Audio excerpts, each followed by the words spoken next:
Selamat siang, salam untuk kita semua. Ya, pada siang hari ini kita akan mendengarkan sabda kebenaran firman Tuhan. Namun sebelum itu, mari kita bersatu dalam doa. Bapa kami yang berada dalam kerajaan surga, kembali lagi ya Bapa, kami bersyukur kepadamu karena begitu besar kasih dan penyertaan-Mu dari sepanjang kehidupan kami hingga pada saat pagi hari ini Bapa. Bapa dalam kerajaan surga, pada saat ini kami mau mendengarkan firman-Mu. Tuhan berkati kami, Tuhan urapi kami, biarlah firman-Mu ini Tuhan berjalan sesuai dengan kehendak-Mu Bapa.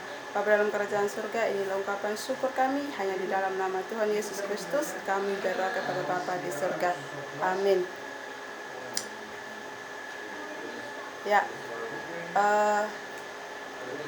pada saat siang hari ini kita akan mendengarkan sabda kebenaran firman Tuhan.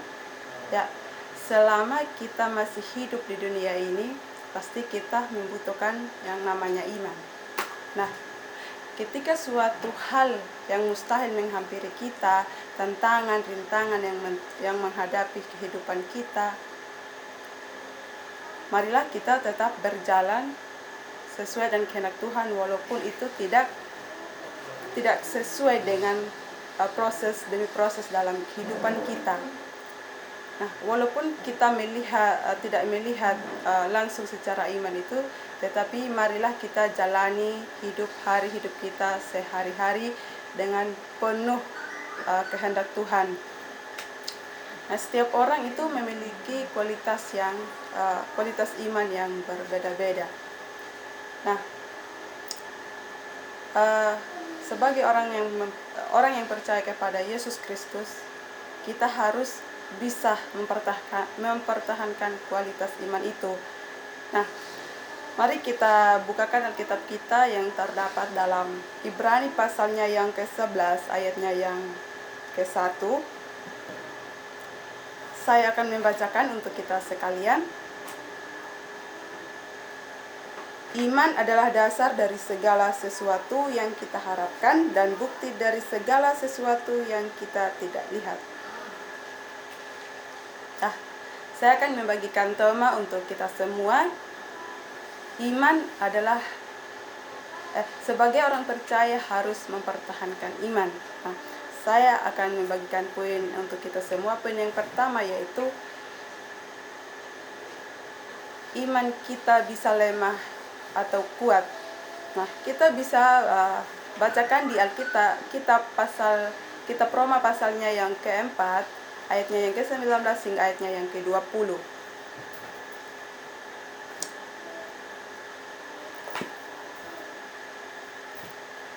Roma pasalnya yang ke-4 ayatnya yang ke-19 hingga ayatnya yang ke-20. Saya akan membacakan untuk kita semua. Iman tidak menjadi lemah walaupun ia mengetahui bahwa tubuhnya sudah sangat lemah karena usianya telah kira-kira 100 tahun dan bahwa rahimnya Sarah telah tertutup. Tetapi terhadap janji Allah ia tidak bimbang karena ketidakpercayaan, malah ia diperkuat dalam imannya dan mempermuliakan Allah. Nah, kualitas iman sebagai orang percaya itu pertama itu dimiliki orang-orang yang sudah lahir baru atau yang sudah mengenal Tuhan secara pribadi. Namun orang seperti itulah yang cepat atau sering mendapatkan sebuah persoalan yang luar biasa dalam hidupnya sehingga tidak mampu menghadapi hari-hari hidupnya, proses demi prosesnya. Karena iman itu bisa saja redup atau mati. Contoh, Tuhan itu memberikan Abraham dan Sarah untuk menjadi teladan bagi setiap orang yang percaya bahwa kita memiliki iman yang kuat. Nah, itulah kualitas iman kita. Jadi setiap kita tidak memiliki iman yang kuat, jadi iman itu dalam tubuh kita atau dalam pikiran kita, ketika tidak ada dalam hati dan pikiran kita, maka iman itu bisa lemah dalam diri kita sebagai orang yang percaya dalam Yesus Kristus. Dan poin yang kedua, Mengapa kita harus mempertahankan kualitas iman? Poin yang kedua yaitu iman kecil atau besar. Itu dalam Matius yang ke-8 ayatnya yang ke-10. Kita akan bacakan bersama-sama Matiusnya yang ke-8 ayatnya ke-10.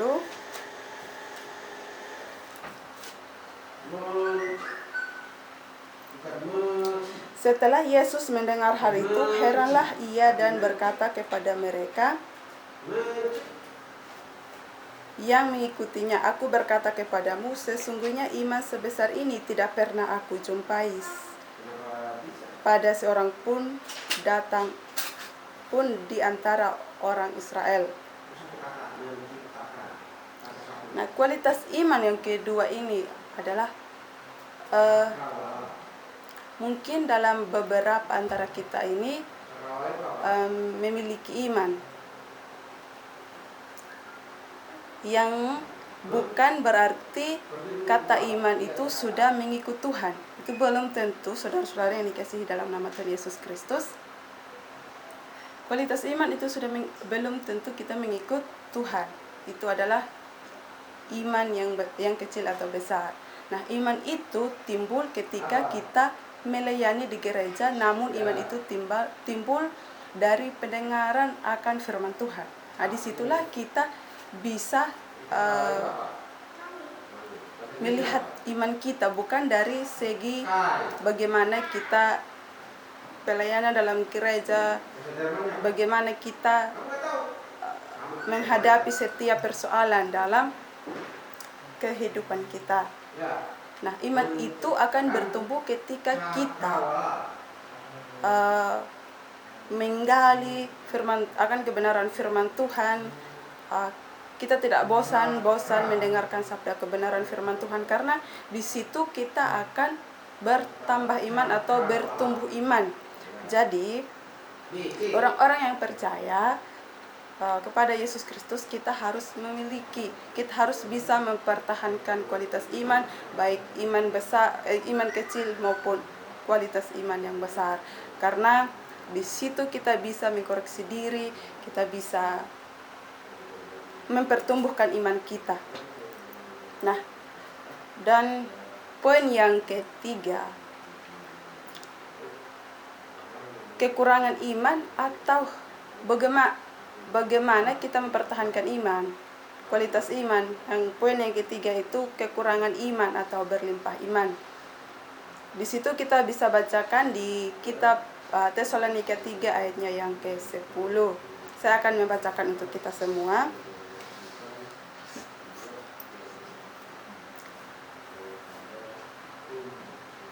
Tesalonika pasalnya yang ketiga ayatnya yang ke-10.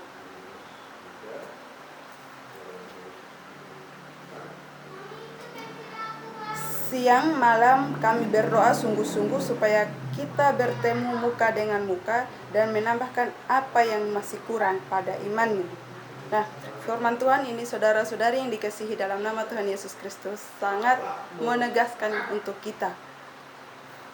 Kualitas iman yang terakhir ini adalah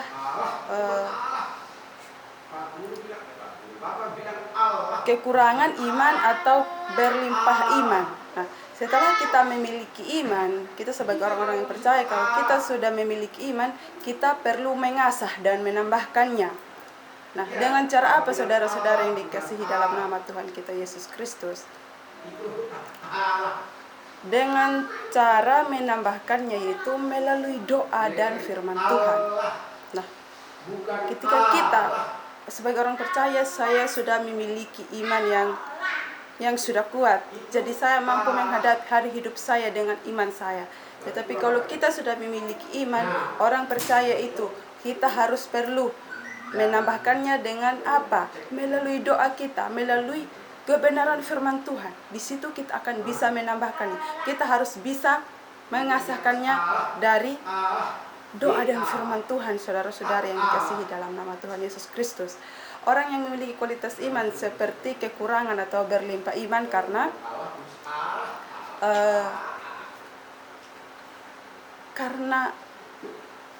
pengenalan akan firman Tuhan. Nah, yang terpenting dalam kualitas iman,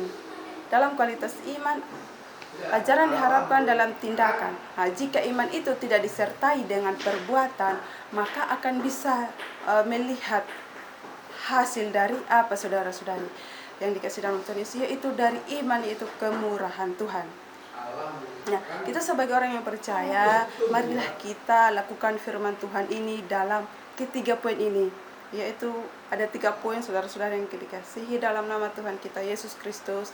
Yang pertama, bagaimana kita mempertahankan kualitas iman. Yang pertama yaitu karena iman kita bisa lemah atau kuat. Dan yang kedua, karena iman kecil atau besar. Dan yang ketiga, iman atau kekurangan iman atau berlimpah iman. Nah, inilah firman Tuhan yang bisa saya bagikan. Biarlah firman Tuhan ini menjadi berkat untuk kita semua. Mari kita bersatu dalam doa.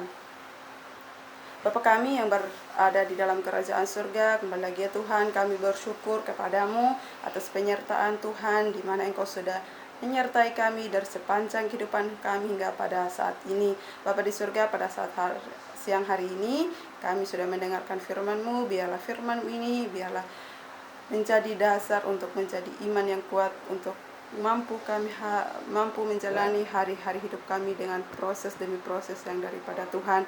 Hanya di dalam nama Tuhan Yesus Kristus kami berdoa kepada Bapa di surga. Haleluya. Amin.